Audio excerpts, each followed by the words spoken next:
Oi, gente. Bom, começando a nossa segunda aula, eu vou trazer mais da ACT, mas antes de falar sobre os processos da ACT, Hexaflex e tudo mais, eu fiz uma aula quase que em grande parte sobre a RFT, que na verdade é a teoria das molduras relacionais. Por quê? Ela é a teoria que sustenta a ACT. Então, quando a gente pensa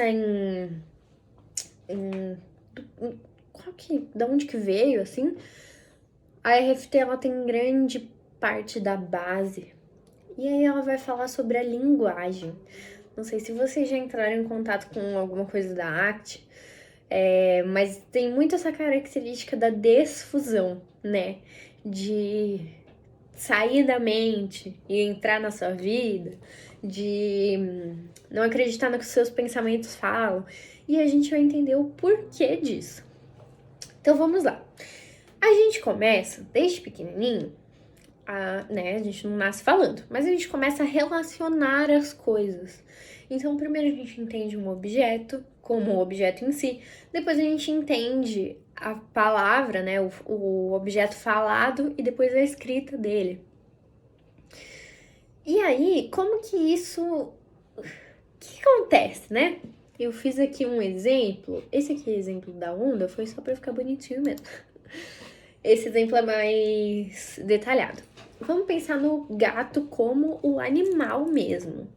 O animal peludo, o gato. O objeto gato. Aí, primeiro a gente aprende que ele é um objeto, né? A gente vê o gato, aí a mãe ou então qualquer outra pessoa fala, olha, esse aqui é o gato. Aí fica gato, gato, gato, gato, gato. Quando a criança começa a falar alguma palavra que seja parecida com gato, ocorre o reforço. E aí a criança vai aprendendo até a falar a palavra gato. Ou alguma coisa parecida. Depois, quando ela entra na escolinha, ela vai começar a aprender o abecedário, essas coisas. E aí, em algum momento, ela vai entender que gato se escreve com G-A-T-O. Parece bobo? Parece. Mas calma, que vai fazer sentido. Aí eu trouxe um exemplo de baixo que lembra bastante os emparelhamentos. Tô falando certo? Não sei. Da análise do comportamento, né? Então, o gato arranha a criança e a criança chora e foge. E aí, quando ela entra em contato com esse estímulo, ela aparelhou ali e ela provavelmente pode ter uma reação de chorar e fugir, porque, né? Mesmo não recebendo o arranhão, ela vai lembrar, né? Vai ter ali essa reação inata. Aí, até aí tudo bem, né? Mas começa a complicar um pouquinho. Se eu te falo que Sam é um cara mais alto que o Fred. Que o Freud, eu ia falar. Que Sam é mais alto que Fred. E aí, o que você vai pensar? Se tem duas pessoas, o Sam é mais alto e o Fred é mais baixo, então o Fred é mais baixo que o Sam. Até aí, beleza, né? Que é uma implicação combinatória. Então, relações mútuas podem se combinar. Só que daí, nesse exemplo do Sam e do Fred, são dois componentes. Agora a gente vai para um exemplo que tem três. A joaninha, o girassol e a águia. Se eu falo que uma joaninha é menor que um girassol e que um girassol é menor que uma águia, entendendo ali aqui, né? A joaninha é menor que o girassol e o girassol é menor que a águia. A gente tem diversas relações acontecendo ao mesmo tempo. Então não é só essa fileirinha, né? A gente tem a relação de que a joaninha é menor que o girassol e menor que a águia. Temos a relação que o girassol é maior que a joaninha e menor que a águia. E que a águia é maior que a joaninha e maior que o girassol. Só aí já deu uma bugada na cabeça, né? Mas piora. Por quê? A gente vai entender que esse enquadramento é arbitrariamente aplicável. E o que significa, né? Primeiro, tendo essa citação aqui que eu esqueci de falar. Um evento que tem efeitos porque ele participa de um enquadramento relacional é um estímulo verbal, um símbolo. Então, o que significa? quando a gente tem diversos eventos acontecendo, a gente vai entender essa parte da simbologia, né? Do que é alto, do que é baixo, são elementos de comparação. Só que essa comparação é arbitrariamente aplicável. Por quê? Quando a gente pensa nesses elementos palpáveis, né? Claramente dá pra entender que a Joaninha é menor que o girassol. Não, pelo menos eu acho que não existe uma joaninha gigante. Assim espero. Mas quando a gente passa a falar sobre sentimentos ou sobre experiências pessoais, como que a gente vai fazer essa relação, né? Eu trouxe aqui alguns exemplos pra gente pensar, algumas atividades pra gente fazer. Primeiro, eu quero que você pense em dois objetos. O objeto A e o objeto B. E aí, depois a gente vai pensar em escolher entre o número 1, 2 e 3. Escolhe um número. Então, sei lá, eu coloquei aqui, deixa eu ver. O meu objeto 1 é meu óculos, meu objeto A é o meu óculos, meu objeto B é essa caixinha de fósforo. E o número que eu vou escolher é 2. Como que óculos é diferente de fósforo? O óculos, ele serve pra gente colocar no rosto, pra gente ver. O fósforo, ele serve pra poder acender velas, pra poder acender uma churrasqueira, acender o fogo. Ele serve pra acender o fogo, né? Mas, se eu pegasse outro número com esses mesmos objetos, vamos ver como é que fica. O óculos é melhor que fósforo. O óculos pode ser melhor que o fósforo pra gente conseguir ler quando a gente tem algum grau. Ou então, pra quando...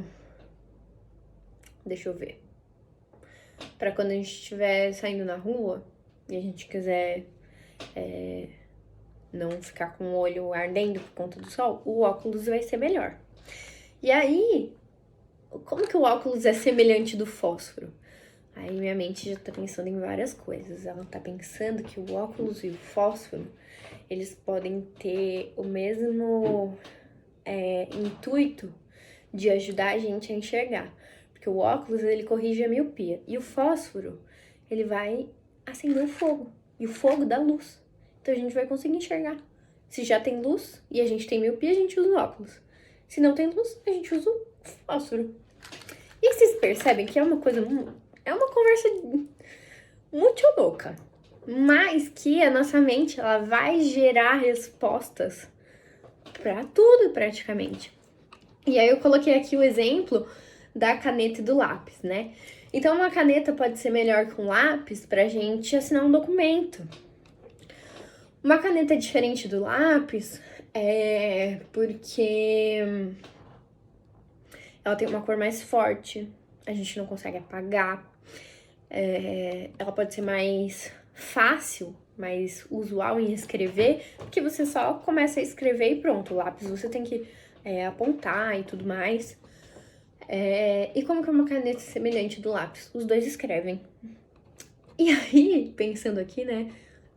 O lápis pode ser melhor que a caneta quando a gente vai ver uma aula e a gente quer apagar se a gente erra e reescrever de novo. E aí as duas outras respostas seriam parecidas, né? Então, a nossa mente, ela é solucionadora de problemas. Por isso que até... Sabe aquela técnica do TCC, de tabela decisória?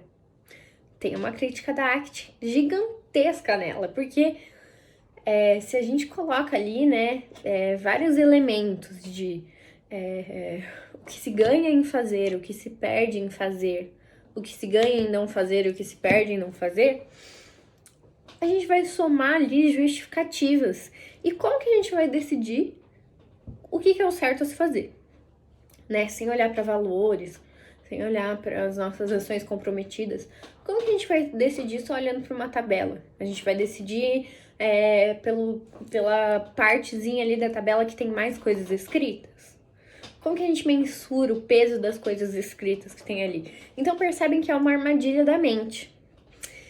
E aí, esse enquadramento relacional é arbitrariamente aplicável, por isso que a gente tem esse sofrimento psíquico, né? A gente tem até, antes de eu passar para cá, eu queria fazer uma colocação. A gente tem,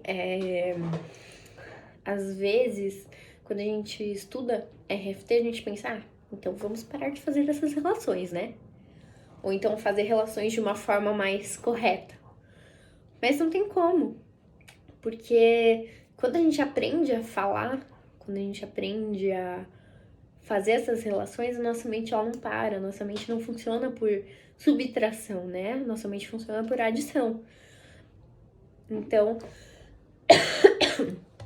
vou até tomar uma água. Então, o que acontece?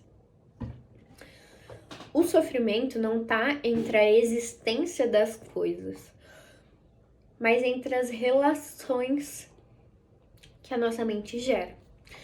E aí, como que a gente pode ver isso em comportamentos regidos por regras, governados por regras, né? A gente tem o pliance, tem o tracking e tem o augmenting. O pliance é quando a gente segue uma regra verbal baseada numa consequência anterior que é socialmente monitorada. Então, quando a nossa mãe, a gente tá saindo de casa e a nossa mãe fala, pega o casaco que tá frio. E a gente vai pegar o casaco porque ela falou. Então, seguir as regras ditas pelos outros com uma insensibilidade ao contexto. O tracking já é uma regra verbal seguida por uma ligação histórica. Então, eu vou ir pra... Deixa eu ver. Eu vou ir pra uma trilha. E eu sei que na trilha é uma mata fechada, né? Às vezes é mais úmida, pode fazer mais frio. Ou até pode ser mais perigoso de não ficar com nenhuma blusa. Então vou levar uma blusa.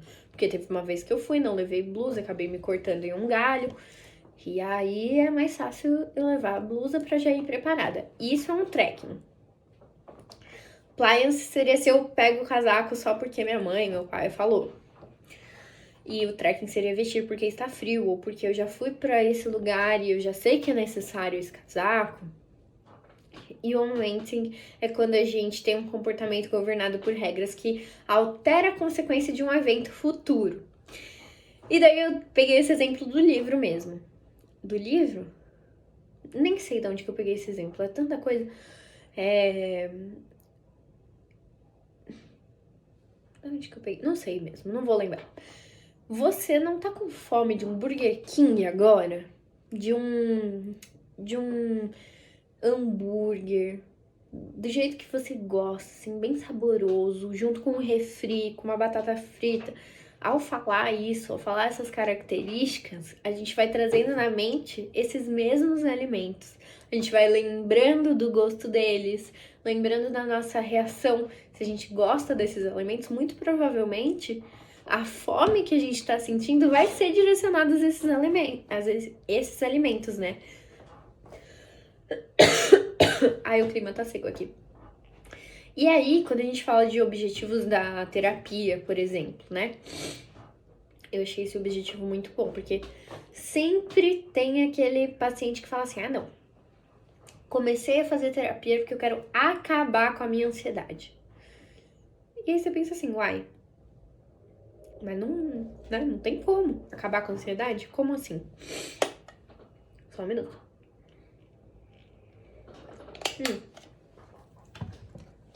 E aí, provavelmente, se você não explicar para esse paciente o que é uma ansiedade, que a ansiedade é uma emoção, que não tem como acabar com ela, porque a emoção é a forma com que a gente tem de interpretar o que está acontecendo ao nosso redor, que elas são sinais, que elas são úteis, elas têm uma função para algo. Então, o problema não é a ansiedade em si, o problema é a intensidade e a frequência com que você sente essa ansiedade, como ela aparece, se ela tá te impedindo de fazer algo significativo, se ela tá te trazendo sofrimento, enfim. Se você não fizesse essa psicoeducação e o paciente falar, quero acabar com a minha ansiedade, por isso que eu tô aqui, e você falar, tá bom, provavelmente ele só vai sentir que a terapia funcionou quando ele acabar com a ansiedade dele. E isso não vai acontecer. Então, provavelmente ele vai ficar com aquela impressão de que, mas não tá funcionando, eu ainda tô sentindo essa ansiedade aqui presente. Já se você faz a psicoeducação e conversa com seu paciente, faz um vínculo, e você começa a falar que o importante não é acabar com a ansiedade, mas sim colocar mais vida, colocar mais significado, agir em direção aos valores, né? Para construir uma vida que vale a pena. Quando ele alcançar essa vida que vale a pena, mesmo com ansiedade, ele vai sentir que a terapia cumpriu a função dela, né? E aí o que acontece? Quando a gente é muito direcionado por essas molduras relacionais, quando a gente se fixa muito na parte de tentar eliminar o sofrimento, sabe? Quem nunca, né? A gente começa a ser inflexível psicologicamente falando. Então, a gente começa a fazer uma esquiva experiencial, porque a gente não quer sentir ansiedade. Então, a gente vai fugir de todos os contextos que geram ansiedade. E aí, né, praticamente não vai pra lugar nenhum. Fusão cognitiva, de ficar muito preso no que a nossa mente diz, naquela coisa de acreditar nos pensamentos como verdades absolutas. Atenção inflexível, de ficar preso no passado com arrependimento, ou então de ficar preso no futuro com muita ansiedade do que vai acontecer e não conseguir aproveitar o presente. Self como conceito, de acreditar que você é uma coisinha só, rígida, que não pode ser mudada, que vai sempre acontecer isso, porque você é assim, você cresceu assim, você vai morrer assim, bem Gabriela. E sem clareza de valores e sem ações comprometidas, é quando vem aquela característica de, eu tenho esse problema aqui. E aí eu não quero mudar nada na minha vida, eu quero que a solução caia do céu e pronto, meu problema seja solucionado. Só que não vai acontecer, né? Pra gente alcançar a resolução de um problema, a gente tem que mudar algumas coisas, porque se a gente continuar igual, o problema vai continuar acontecendo. E aí, eu já falei, né, sobre essa parte das nossas redes relacionais funcionarem por adição, e que o problema não é o sofrimento em si. Toda a vida tem sofrimento. É uma coisa que é universal, assim. O que acontece é que a gente tem que parar de tentar acabar com esse sofrimento, mas sim achar formas de lidar com ele. E aí que a gente chega na flexibilidade psicológica. Ela é dividida nesses 3 pilares de abertura, consciência e engajamento. E aí, esses pilares, cada um deles vai virar 2 processos dentro do Hexaflex. Então, abertura vai virar aceitação e difusão. Aceitação dos eventos internos, dos nossos sentimentos, difusão dos nossos pensamentos, então sair da sua mente e entrar na sua vida. A parte da consciência vai vir sobre a consciência da atenção plena, do momento presente, e também consciência de si, consciência do self como contexto e não como um conceito. E o engajamento vai falar sobre os valores e sobre ações comprometidas. E aí eu gosto de entender, né, até dentro do livro do Reis, ele traz esse jeito de separar as coisas, que os 4 primeiros pontinhos ali, né, dessa parte aqui, a gente fala muito sobre os processos de mindfulness e aceitação, né? Então, terapia de aceitação e terapia de compromisso, porque aqui nesses 4 últimos a gente vai falar sobre as mudanças de comportamento, sobre as ações comprometidas. O que vocês percebem que esses 2 elementos aqui, eles estão nos 2 pontos. Então, são elementos muito centrais. Às vezes a gente entende muito a aceitação dos eventos internos, pra gente conseguir sair da esquiva experiencial, a gente desfusiona, a gente vincula com valores, ações comprometidas, mas se a gente esquecer atenção plena e self, algo de errado não está certo, porque eles são centrais, assim. Então, a gente vai ver que cada um tem um anseio por trás. Essa parte do anseio eu aprendi no curso de formulação de caso em ACT da Marcela Bon. Maravilhosa, incrível. E aí eu entendi que a parte da aceitação, né, a parte da esquiva experiencial, ela é tão sofrida porque a gente anseia por sentir, a gente anseia por experimentar esse sentimento. Por que às vezes a gente se fusiona? Porque a nossa mente, ela anseia por coerência. Então, a gente quer que o quebra-cabeça se monte e fique tudo perfeitinho, tudo se encaixe ali no lugar que tem que ser. Até pensando nas molduras relacionais, né? Faz muito sentido essa parte de anseio por coerência. Atenção, a gente tem anseio por orientação. Então, a gente precisa se orientar de alguma forma. A gente tem um anseio por pertencimento. E daí a Self vai falar muito, né, sobre a forma como a gente se vê, como a gente se sente nos lugares, se a gente se sente pertencente ou não. Valores vai falar sobre esse anseio de significado. E ações comprometidas vai falar sobre esse anseio de competência. Então, eu trouxe aqui uma pincelada desses pontos, mas nas próximas aulas eu vou falar sobre 2 processos em cada aula, para daí ficar até mais fácil de vocês acharem do que se eu colocasse tudo numa aula só, né? E aí a gente vai falar sobre como mover esses processos, como fazer com que o paciente entre em aceitação, como fazer com que o paciente entre em difusão. E aí eu peguei essas estratégias de diversos livros, diversos artigos, várias aulas que eu vi, os cursos que eu participei. Provavelmente não vai estar todas as estratégias lá. Primeiro porque a gente pode criar estratégias novas. E segundo porque seria impossível o material ter tudo sobre a ACT. Porque é aquela coisa, né? Só sei que nada sei. Então, cada vez que eu vou buscar mais, eu percebo que eu não sei mais coisas. E aí eu chego à conclusão de que realmente vão ter coisas que eu não vou conseguir saber e muitas coisas existem e cada vez que eu vou descobrindo a existência, eu vou aceitando que eu não sei de mais coisas ainda. Então, assim, esse ambiente é pra servir de troca. Eu não sou detentora de uma verdade absoluta, eu não me formei, eu tô aqui como estudante, pra gente conseguir trocar conhecimento, experiências e pra gente conseguir também ter um material acessível, né? Porque eu vejo muitos grupos de TCC, grupos de não sei o quê, e às vezes eu sinto que a ACT, e principalmente a terapia baseada em processos, ela fica um pouco de escanteio, assim, sabe? Um pouco de lado, ou então os cursos são muito caros.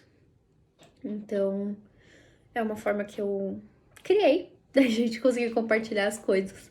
E também aprender com vocês, né? Então, comentem aqui, deixem observações, dúvidas, enfim, tudo. Se sintam à vontade. Eu espero que esse ambiente seja um lugar acolhedor para vocês e que a gente consiga aprender juntos. Porque eu sempre acredito que a gente sempre tem algo a desenvolver. E desenvolver essa parte do conhecimento é uma coisa que eu sou fascinada, que eu amo. Então vai ser muito legal a troca com vocês.